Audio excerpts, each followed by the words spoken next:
Police told the old barber to stay back when they arrived at the armed robbery. The immigrant who'd been cutting hair for 12 years was just another civilian getting in the way of real police work. What Officers Martinez and Blake didn't know was that they'd just dismissed a Navy SEAL who'd neutralized more armed threats than their entire department combined. 9:30 a.m. on a Tuesday, Tony Morales was putting the finishing touches on Frank DeMarco's weekly trim when Marcus Williams burst through the barbershop door with a .38 revolver, turning a peaceful morning into a hostage situation. "Nobody move, this is a robbery." 6 customers froze in their chairs as Marcus waved his gun around the shop. Mrs. Rodriguez dropped her knitting. Miguel sat with shaving cream still on his face. Old Pete gripped his coffee cup with shaking hands. "Empty that register, old man," Marcus shouted at Tony. "All of it, then wallets from everyone." Tony raised his hand slowly. "Easy, Fred. Take whatever you want." "That's right, Grandpa, just another scared immigrant who won't fight back." Frank had managed to hit the silent alarm during the chaos. Within 4 minutes, 2 patrol cars pulled up outside with sirens blaring. "Police, we have the building surrounded." Marcus panicked, grabbing Mrs. Rodriguez and pressing the gun to her head. "Stay back. I got hostages. I'll kill her." Officers Martinez and Blake took positions outside, assessing the situation through the barbershop windows. They could see an armed man holding an elderly woman hostage with several other customers cowering in chairs. Tony moved slowly toward the door. "Officers, I can help. I have experience with—" "Sir, step away from the building," Officer Martinez commanded through his megaphone. "This is a police matter. Civilians need to clear the area." "Officer, please listen," Tony tried again. "I have training that could help resolve this safely." Blake looked at the old immigrant barber with visible irritation. "Sir, you need to move back behind the police line. Let the professionals handle this. But I'm telling you, I have military experience." "What are you, ex-army cook?" Martinez laughed dismissively. "This isn't about flipping burgers, Grandpa. This is real police work. Go stand behind those cars with the other civilians." Tony stepped back but continued watching the situation unfold. Inside the barbershop, Marcus was becoming more agitated as police sirens wailed and officers shouted commands. "I want a car!" Marcus screamed. "And money, or I start shooting people." Blake spoke into his radio. "We need SWAT backup and a negotiator. This guy's unstable." "ETA 20 minutes on SWAT," came the response. 20 minutes. Tony knew from experience that hostage situations became exponentially more dangerous the longer they lasted. Adrenaline wore off, panic set in, and armed criminals made increasingly desperate decisions.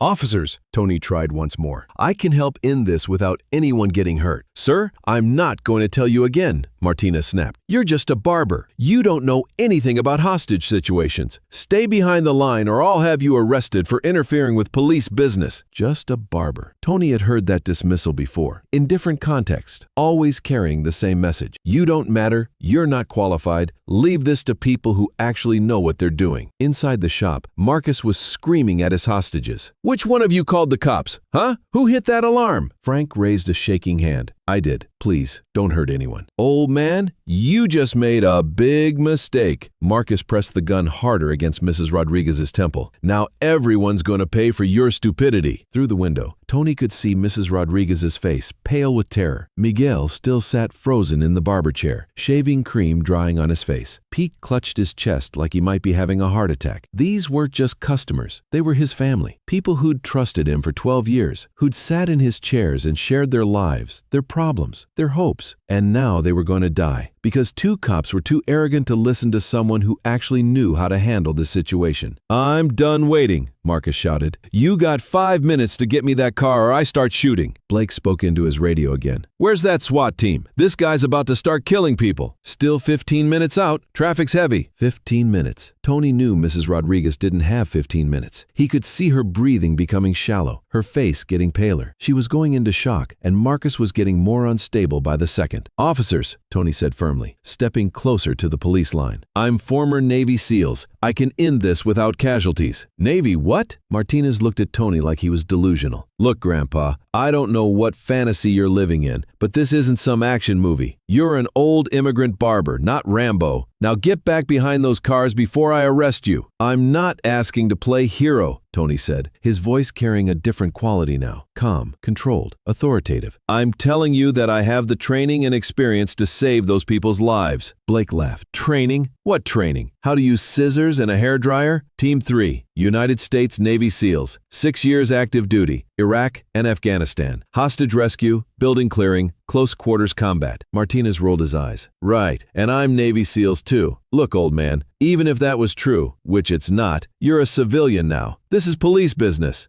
Those people in there are going to die if you wait for SWAT, Tony said quietly. We know how to do our jobs, Blake snapped. We don't need some old barber telling us how to handle criminals. Inside the barber shop, Marcus was pacing now, gun still pressed to Mrs. Rodriguez's head. Time's running out, cops. Where's my car? Martinez grabbed his megaphone. We're working on it. Just stay calm and nobody gets hurt. Stay calm? Marcus screamed back. You think I'm stupid? You're just stalling until your SWAT team gets here. Well, here's what I think of your stalling tactics.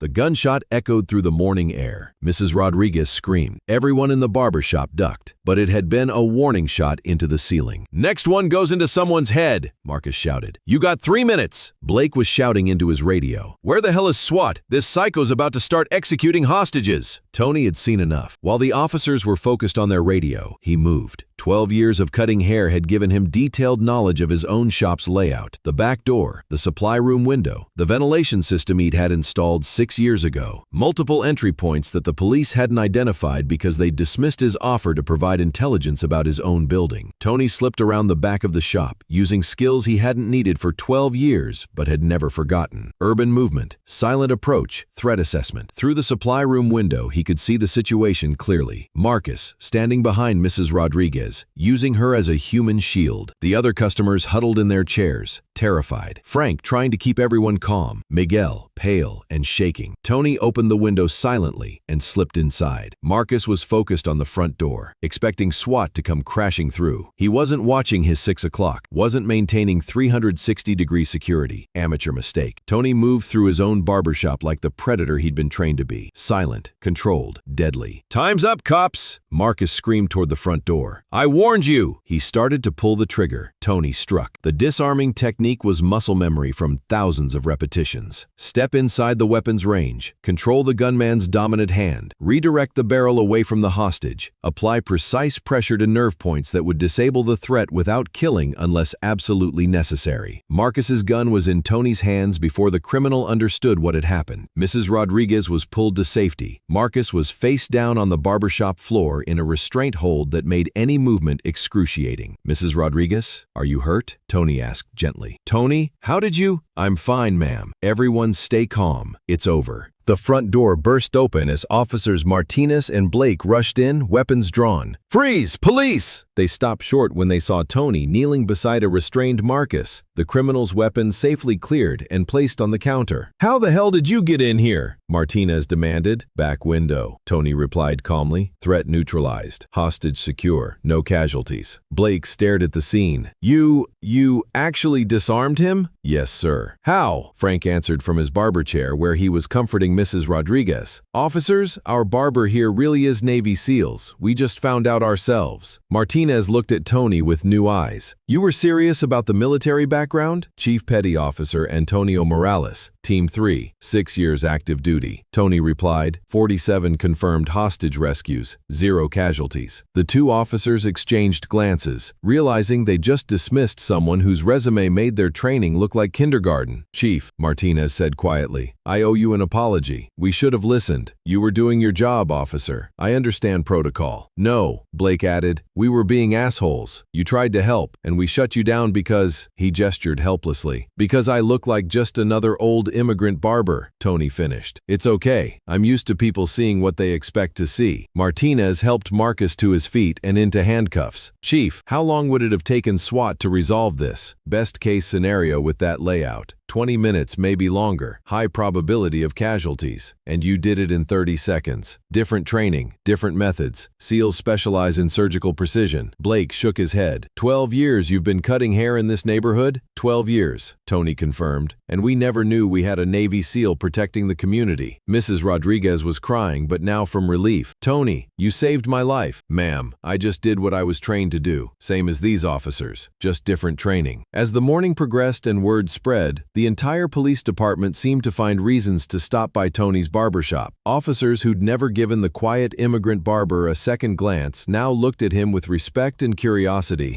"Chief," Martinez said, as Tony resumed cutting Frank's hair, "why didn't you ever tell anyone about your military service?" Tony smiled. "Officer, I came home to serve my community in a different way. Cutting hair, providing a place where people feel safe and welcome, that's service too. But you could have been doing law enforcement, security work, military contracting. I could have, but this neighborhood needed a good barber, more than it needed another guy with a gun." Frank settled back in the chair. "Well, turns out we got both." Old Pete raised his coffee cup. "To Tony, the only barber I know who can give you a perfect trim and disarm armed criminals in the same morning." Tony laughed, picking up his scissors. "Pete, the most dangerous thing about me is still my prices when you don't tip. Because some people serve their country in uniform, then continue serving their community in civilian clothes. And sometimes, when authority dismisses them as just something ordinary, they have to prove that extraordinary service comes in many forms. Every story is earned, not given, and some earnings command respect, even from those who should have shown it from the beginning." If you enjoyed this story, click the like button and don't forget to subscribe so you don't miss the next one.